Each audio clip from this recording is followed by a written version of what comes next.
much. For weeks, we've been telling you about the issues at APD's DNA lab. Well, within just the past 30 minutes, we got our hands on a memo from DPS. Now, the agency says that it is going to stop retraining some workers from APD's DNA lab. DPS says that it has no confidence in the work from those analysts. These were the analysts that were working in the DNA lab before, but DPS says it will continue to retrain two new hires, that is, as early as this week.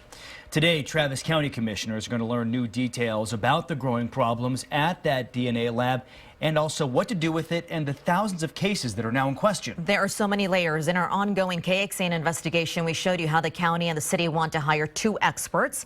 But new this morning, there is a push for a third expert. And a city memo shows why finding just an expert on DNA is a very hard thing to do. Kate is live for us in Austin with the latest. Good morning.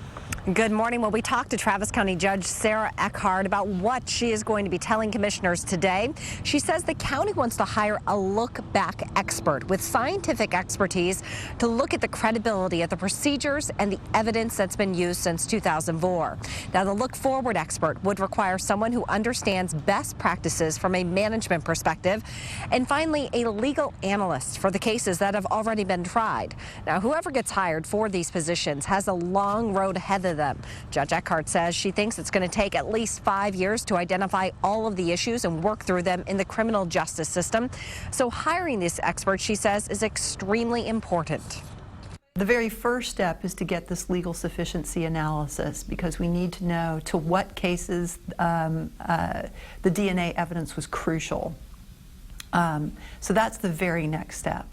And then these two other steps with the scientific analysis and the legal, political, and financial structure moving forward are the steps after that. And the other big question is, what is this going to cost? Judge Eckhart predicts that this legal analyst could cost anywhere between $3.5 and $14 million. The costs for those other two experts have not been predicted at this point. Sally, back to you.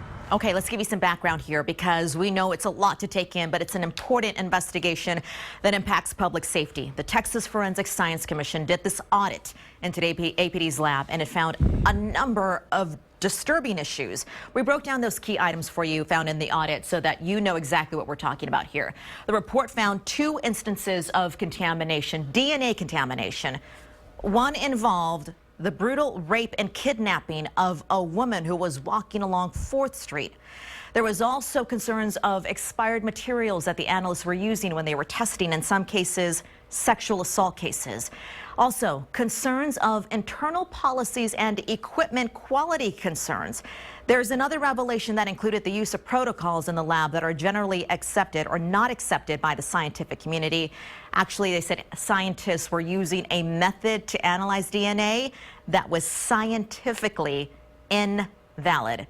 So a lot of focus is being turned to the DNA debacle here. The Texas Forensic Science Commission was created just 11 years ago. It's the one behind the audit.